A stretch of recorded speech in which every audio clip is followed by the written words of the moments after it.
Howdy, friends, and welcome to Cleveland Conversations. I'm your host, Seth Sumner, on behalf of the City of Cleveland.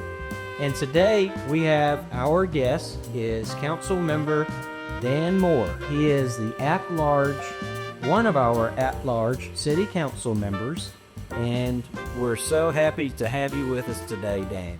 So welcome. Thank you, Seth. Dan, to get us started, we'd like to understand a little bit more about you, and this is your first term on City Council ever. Just a few months ago was elected. What was it that brought you to run for council? You know, Seth, honestly, the biggest thing was I had a few older, influential folks in town come to me and said, Dan, it's your age group that needs to step up. It's that time. And these were friends of my grandfather and my father.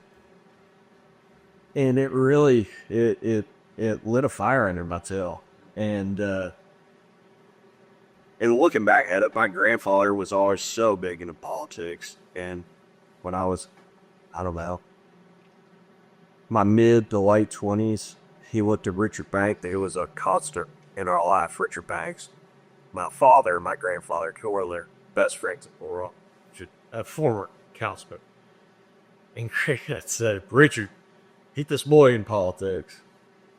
And sure enough, I was appointed shortly after to Board of Zoning Appeals. So boom, it sparked the fire. Here we are.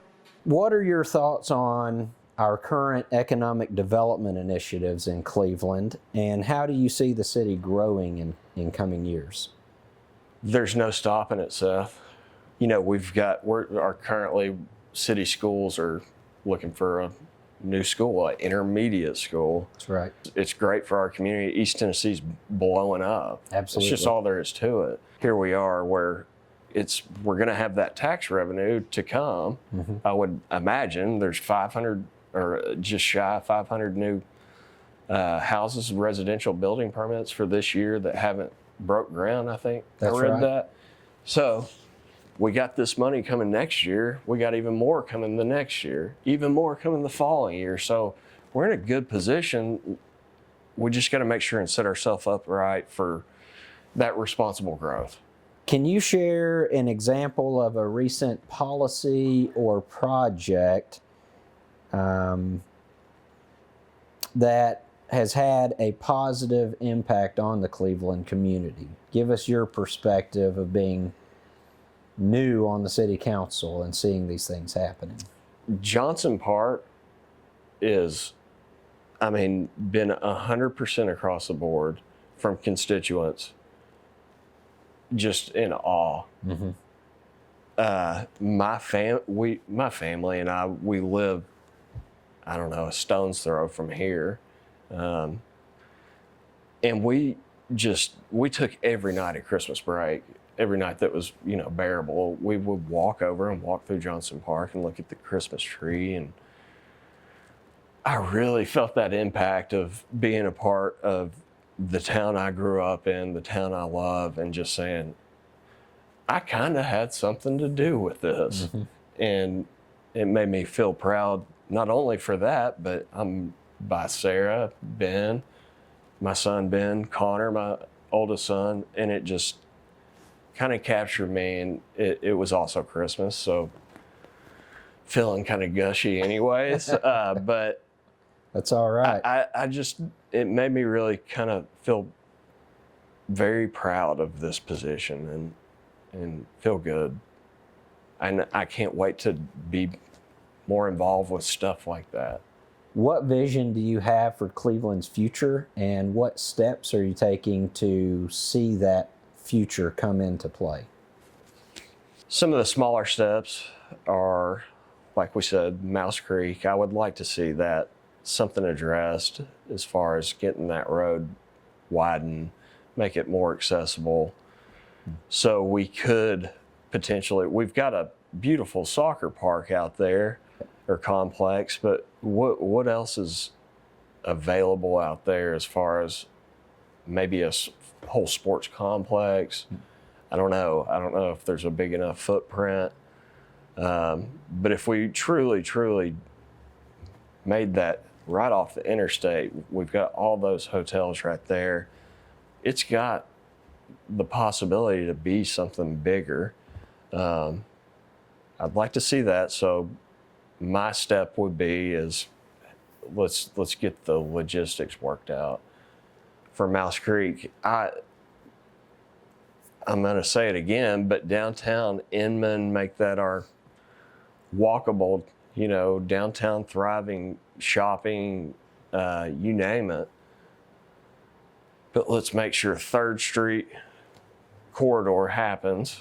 So there's if I live on 64 Highway, I'm not going down Inman Street to get to work. I'm heading down 3rd Street, the bypass, where I can go to Cleveland and head north or south and head to Chattanooga, head into town, and make it accessible where I'm not having to deal with the downtown day-to-day use.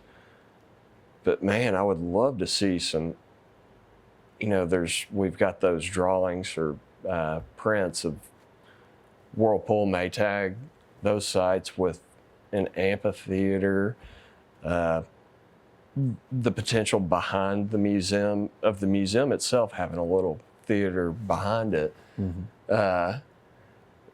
And if all of our, due diligence comes back with the Whirlpool stuff, what's to stop hotel, condo, Yes. It's pretty exciting to me for downtown Cleveland. It could be big, huge. I mean, big time. So I'd like to see that happen. I really would. I want to see a dog park downtown too, by the way. Joe knows that, our city manager, or he's suspecting that. So we've got our Greenway, it's continuously flowing. Hopefully we'll go underneath Inman there and just continue going south. So we just keep rocking and rolling. That's what I want to see. I want to be a part of it. Good. Yeah. Good. Thank you. And I think a lot of people share a very similar vision for our community. An increase in sports complexes, sports tourism, and we certainly have some land at the soccer complex where that can happen, and increase multi-use opportunities in downtown. So more people are living and visiting downtown, and certainly make that a walkable district has been the city council's goal.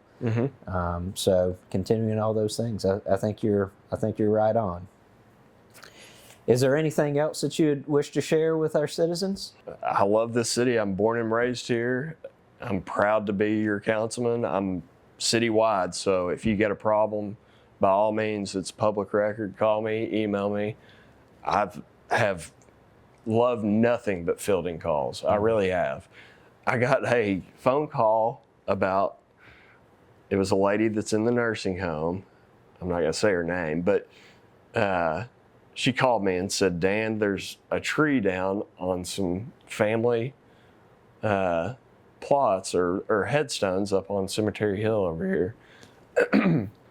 And she said, I think it's on the city part. It's broken into 3 different properties: county, private, city. Right. And I believe it was kind of in that private, crossing the line into city area.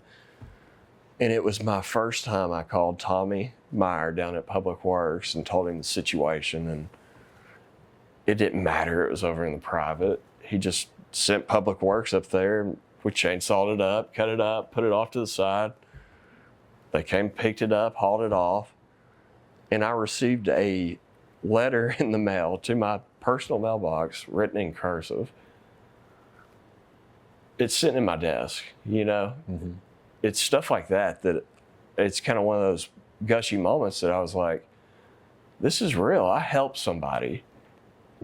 This is why you did this. And I'll have that letter till the day I die. I mean, it's just, the politics can get in the way of some of the other stuff, but actual doing the work, I love this. I really do. And I'm proud to be your representative. Love it. And it's may seem like a small thing to a lot of people, but it's a big deal to somebody, making a difference. 100%. Councilmember Moore, thank you for being with us on the video interview series. It was wonderful to sit with you and learn a little bit more about you and the work that you're doing and why you're doing it on behalf of our citizens. And for all of our viewers, thank you for tuning in. We will have these month in and month out. Once a month, we'll do an interview with each council member so you can learn more about the work that they're doing on your behalf. Until then, I hope you stay safe. I hope you have fun in this wonderful community, and may God bless Cleveland.